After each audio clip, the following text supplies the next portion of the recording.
Hi everybody! Today we are making one of our favorite appetizers on the grill, ABTs. These are stuffed bacon wrapped jalapenos and they are awesome. We're using 5 different ingredients today. Shredded cheddar jack cheese, fresh jalapenos, some flavored cream cheese, my personal favorite, chive and onion flavor, and one of my favorite rubs from Three Little Pigs is their Kansas City Sweet Barbecue Rub. First thing you want to do is get a pair of rubber gloves. Wear those while handling these peppers. That'll prevent, or at least help prevent, you from transferring some of those hot oils, that capsaicin that can cause some irritation to your eyes and nose, from getting onto your hands and skin. Get a sharp knife, and as you see here, just be very careful and slice those jalapenos in half.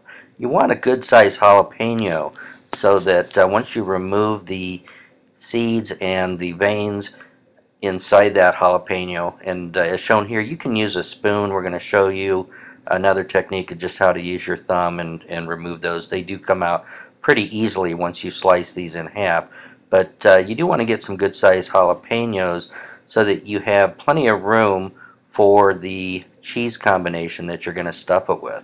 A lot of people use different things, different types of stuffing.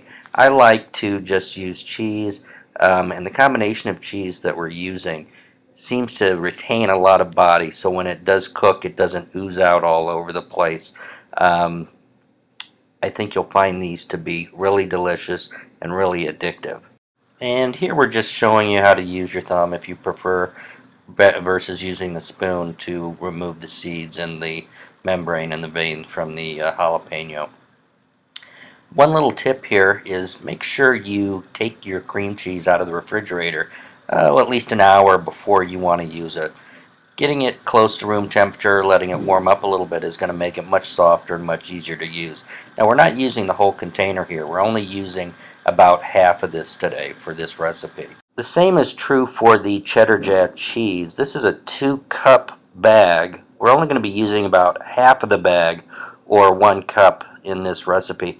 That'll give you plenty of stuffing for the amount of jalapenos that we're making today. Once you have both of these ingredients in the bowl, you want to stir it together, fold that cheese into the cream cheese, get it mixed really well. You want all of it kind of combined. You don't want any loose cheese by itself just hanging out there. Now when it comes to the bacon, we're using a 30% fat reduced bacon. It's got a lot of meat to it, not quite as fatty, so I definitely prefer using this particular type of bacon. You want to slice the package in half. A half a slice is going to be plenty long enough to wrap around the half a jalapeno once we have it stuffed. Now we've got our bacon ready, we've got our stuffing ready. It's time to actually put the stuffing into the jalapenos. So take a flat instrument, a spatula works great, and scoop a little bit of that stuffing into the jalapeno. You want to fill as much of that jalapeno as possible, but you don't want to overstuff it.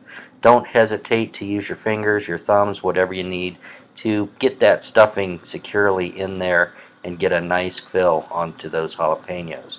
Once you have them filled, take a half slice of that bacon, stretch it a little bit while you're wrapping it up, and just wrap that around the jalapeno. Cover as much of that top as possible and just set it on the tray.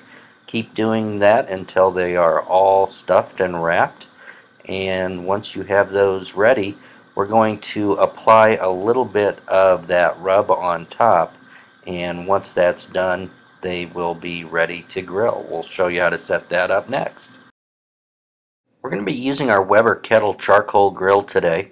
We're going to be setting it up using indirect cooking heat, which means we're going to be putting the charcoal into a basket that's going to be on one side of the grill, and we're going to use a chimney starter to start only about 5 or 6 coals. Once those are lit, we are going to put those on top of some unlit coals in the basket. We're adding a real small chunk of hickory to create some smoke flavor on our ABTs today, and once the temperature gets up to about 250 degrees or higher in the kettle. We want it to be somewhere in the 275-280 range ideally. We're going to load our ABTs, again cooking indirect, and here after just about 50 to 55 minutes you can see that they are perfectly done. The bacon has got a nice crispy finish to it, and while we did have a little bit of the filling ooze out of a couple, everything stayed intact really well, and these look really good. We're going to get them off the grill, let them cool for about 10 minutes, and then we are going to dig in. These were great, they tasted awesome, and we know that you and your friends will really enjoy these. Be sure to log on to www.smokeandgrill.com. Join our message forums, let us know how you like the videos, or let us know about your own cooks and recipes.